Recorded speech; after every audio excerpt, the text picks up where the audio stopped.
Last week, we introduced you to the story of Patrice Clary, who traced her journey of being a founder, chef, and owner of Purple Patch, which is a very popular Filipino restaurant in Washington, D.C. So if you missed that segment, you are in luck because all of our segments we post on our social media channels, youtube.com/sojaneltv. So please make sure that you subscribe to our channel and click on the notification bell so that you are notified every time we drop new content, which is almost every day, at the very least every week.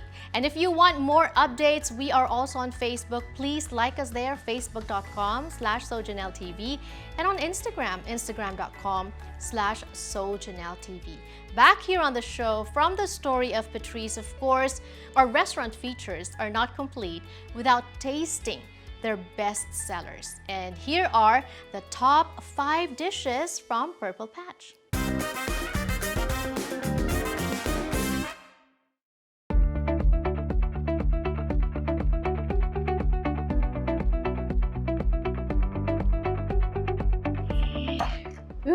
Now is my favorite part of the interview where we get to try some of the best sellers here at Purple Patch. Thank you once again. Patrice, so what is this?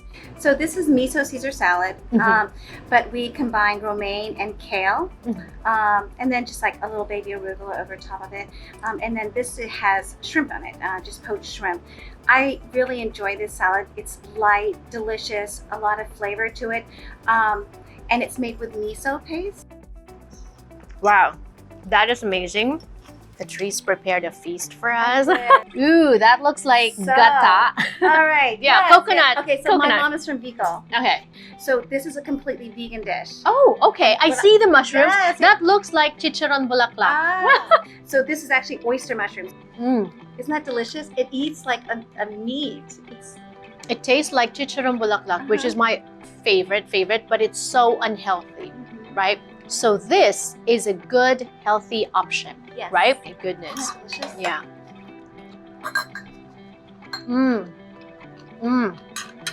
Your mom is from Bicol. Yes. How much of her recipe is in your dishes? With my mom's dishes, that was my foundation. I kind of grew from the foundation that she had given me. I grew up with not having this mushroom dish. I grew up having this dish cooked with crabs. Oh, so wow. Right. So So this is now evolved from what I learned as a child to cook. Because I want to be able to give different options for people that come to my restaurant and not just give the version of what I had growing up. Okay. All right. Ooh, what is this? This is the red Snapper Relleno. When we get our snapper in, we fillet it. And then we still make the crab meat, tomato, onion, panko, and we dress it on top. Then we broil it and we top it with a beurre blanc sauce, which is really just a champagne butter sauce to make it even more decadent.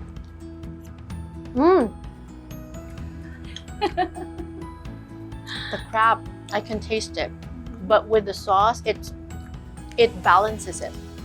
It's like the lemon and butter that you need in every bite, but then I put it on top. My gosh, this is so good. These are so distinct. It's like a circus in my mouth now. I love like it. You're pulling from different regions of the Philippines too, which you kind of are. Amazing. Okay, next.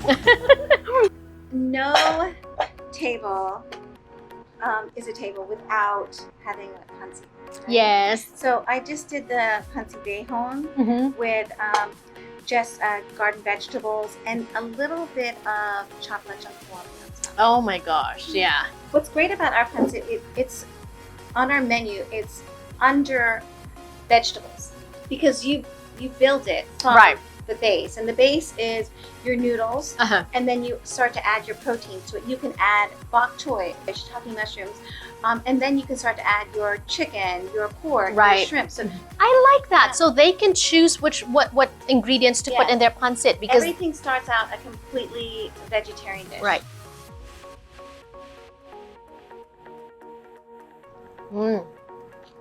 This dish is You're used to having adobo, how? Like chicken adobo? Right, chicken adobo or pork adobo. This is squid short rib adobo.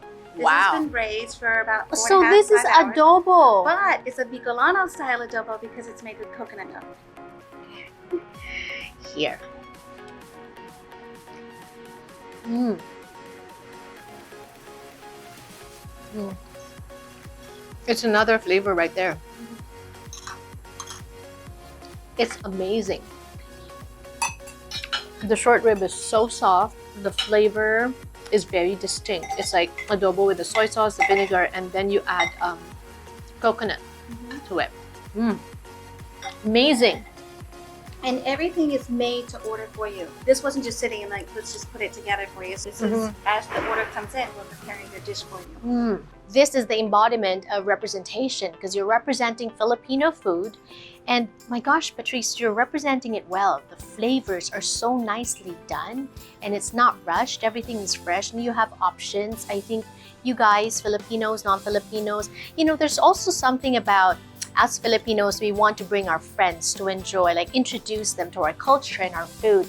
This is one place that I know you will not disappoint, right? And you will not be disappointed as well. So come and check out Purple Patch. Thank you once again. You're welcome. Thank you. Filipino-owned Filipino restaurant in the nation's capital. This is a special place. It really is. I think you bring your family, your friends here. There's a sense of community. There's a sense of home being here. So I would just welcome guests that come to DC or are thinking about coming to DC, giving them another reason to come here. Everybody was forced to pivot during the pandemic, which was during the time when it was difficult for the hospitality industry, including the restaurant. And I understand post-pandemic, it's still difficult for restaurants, but it seems like you thrived. I did. I definitely did thrive. And I really can attribute thriving to, one, having a very strong staff that stood behind what I was doing moving forward, because we changed our whole concept. One day you're told that you can no longer have a full service restaurant and you can only do takeout only.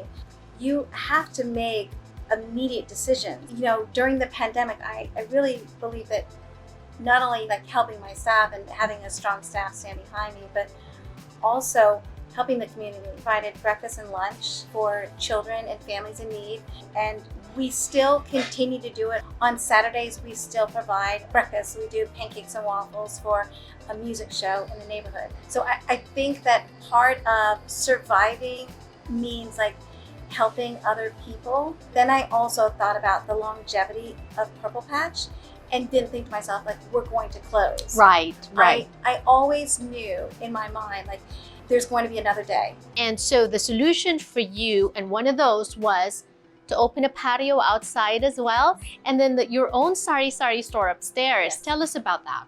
The mayor had offered outdoor dining. We were offered about 8 by 10 spaces, so that's 80 square feet.